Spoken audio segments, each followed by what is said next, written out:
Majelis Kehormatan Partai tidak punya kewenangan memecat. Enggak lah, kalau udah dipecat nggak usah lah.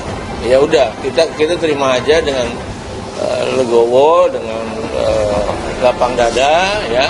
Maka M. Taufik punya kesempatan untuk memperkarakan ini ke pengadilan negeri.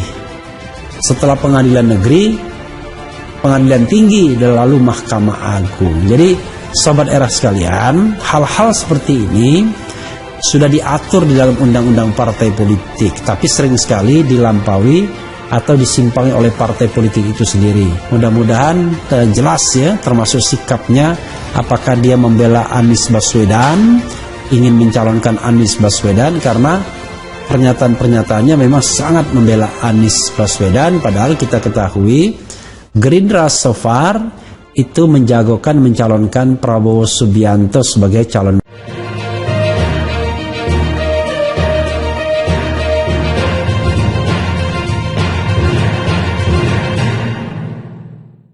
BPK bocorkan temuan di kantor Prabowo ke Jokowi. Ada apa? Badan Pemeriksaan Keuangan BPK pada hari ini menyampaikan ikhtisar hasil pemeriksaan beserta laporan hasil pemeriksaan semester atau IHPS 1 tahun 2022 kepada Presiden Joko Widodo di Istana Merdeka Jakarta. Anggota 1 BPK Nyoman Adi Suryadiyana menyebut dalam IHPS semester 1 sampai 2022, Otoritas Pemeriksaan Keuangan melaporkan sejumlah temuan pengelolaan dan penggunaan keuangan negara. Salah satunya adalah Kementerian Pertahanan. Ada beberapa rekomendasi juga, bukan hanya Kemenhan saja. Ada beberapa kementerian dan lembaga yang kami rekomendasikan, kata Nyoman di Kompleks Istana Kepresidenan Jakarta Selasa 1 November 2022. Salah satu temuan BPK di Kementerian Pertahanan adalah terkait dengan pelaksanaan komponen cadangan dalam IHPS semester 1 sampai 2022. Nyoman menyebut ada sejumlah koreksi terkait dengan pelaksanaan komponen cadangan, tapi koreksi yang bersifat administratif dan ada koreksi lain yang juga ditindaklanjuti, katanya. BPK mengatakan temuan tersebut sudah dilaporkan kepada Menteri Pertahanan Prabowo Subianto. Betul, sudah kita surati langsung ke menterinya dan sudah ditindaklanjuti, jelasnya, minta perbaikan prosedur administratif.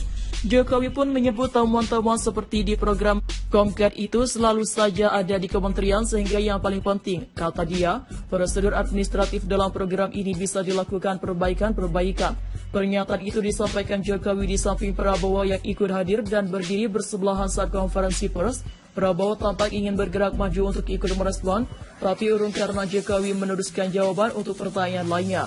Sebelumnya, Koran Tempo edisi 31 Oktober 2022 mengangkat laporan berjudul Rawan Permainan Dana Komponen Cadangan Pemeriksaan BPK terhadap Kemenhan atas Sistem Pengendalian Internal dan Keputusan terhadap Perundang-undangan Tahun Anggaran 2021 menemukan zabrek permasalahan pada tahun pertama pembentukan Komcat.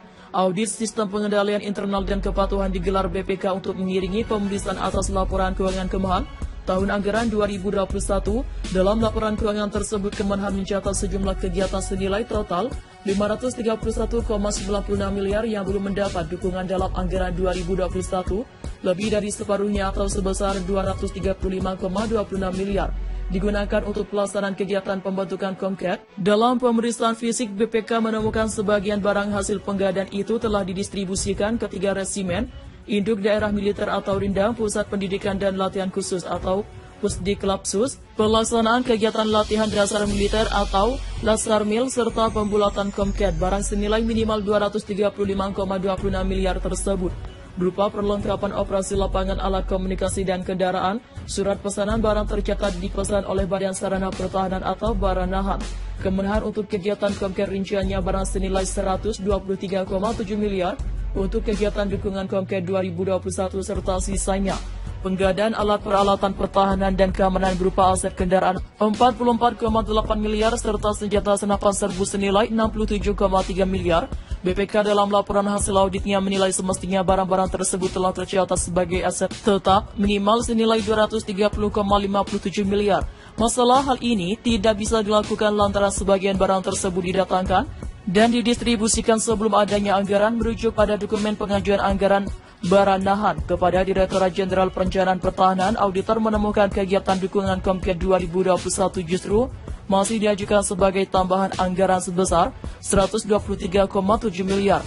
Untuk tahun anggaran 2022 tak cukup sampai di situ. Pemeriksaan lebih lanjut tim BPK mengungkap adanya kebutuhan dana untuk kegiatan Komket berupa penggadaan kendaraan senilai 68,69 miliar dan senapan serbu kaliber 5,56 mm senilai 582,99 miliar. Barang-barang tersebut juga telah didistribusikan yang tercatat sebagai kontrak pinjaman dalam negeri 2021 dan 2022. Pendekatan Salahuddin menemukan bahwa barang tersebut telah didistribusikan ketika kontrak pembiayaan anggarannya sudah belum efektif berlaku. Badan Pemeriksaan Keuangan atau BPK pada hari ini menyampaikan ikhtisar hasil pemeriksaan beserta laporan hasil pemeriksaan semester IHPS 1 tahun 2022 kepada Presiden Joko Widodo atau Jokowi di Istana Merdeka Jakarta. Anggaran 1 BPK Nyoman Adis Suryadiana menyebut dalam IHPS semester 1 2022, Otoritas Pemeriksaan Keuangan melaporkan sejumlah temuan pengelolaan dan penggunaan keuangan negara, salah satunya adalah Kementerian Pertahanan. Ada beberapa rekomendasi juga, bukan hanya Kemenhan saja, ada beberapa kementerian dan lembaga yang kami rekomendasikan, kata Nyoman di Kompleks Istana Kepresidenan Jakarta, Selasa 1 November 2022. BPK bocorkan temuan di kantor Prabowo ke Jokowi. Ada apa? Badan Pemeriksaan Keuangan BPK pada hari ini menyampaikan ikhtisar hasil pemeriksaan beserta laporan hasil pemeriksaan semester atau IHPS 1 tahun 2022 kepada Presiden Joko Widodo di Istana Merdeka Jakarta. Anggota 1 BPK Nyoman Adis Suryadiana menyebut dalam IHPS semester 1 sampai 2022, Otoritas Pemeriksaan Keuangan melaporkan sejumlah temuan pengelolaan dan penggunaan keuangan negara. Salah satunya adalah Kementerian Pertahanan. Ada beberapa rekomendasi juga, bukan hanya Kemenhan saja. Ada beberapa kementerian dan lembaga yang kami rekomendasikan, kata Nyoman di Kompleks Istana Kepresidenan Jakarta Selasa 1 November 2022. Salah satu temuan BPK di Kementerian Pertahanan adalah terkait dengan pelaksanaan komponen cadangan dalam IHPS semester 1 sampai 2022. Nyoman menyebut ada sejumlah koreksi terkait dengan pelaksanaan komponen cadangan, tapi koreksi yang bersifat administratif dan ada koreksi lain yang juga ditindaklanjuti, katanya. BPK mengatakan temuan tersebut sudah dilaporkan kepada Menteri Pertahanan Prabowo Subianto. Betul, sudah kita surati langsung ke menterinya dan sudah ditindaklanjuti, jelasnya, minta perbaikan prosedur administratif. Jokowi pun menyebut temuan-temuan seperti di program Komket itu selalu saja ada di kementerian, sehingga yang paling penting, kata dia, prosedur administratif dalam program ini bisa dilakukan perbaikan-perbaikan. Pernyataan itu disampaikan Jokowi di samping Prabowo yang ikut hadir dan berdiri bersebelahan saat konferensi pers. Prabowo tampak ingin bergerak maju untuk ikut merespon, tapi urung karena Jokowi meneruskan jawaban untuk pertanyaan lainnya. Sebelumnya, Koran Tempo edisi 31 Oktober 2022 mengangkat laporan berjudul Rawan Permainan Dana Komponen Cadangan Pemeriksaan BPK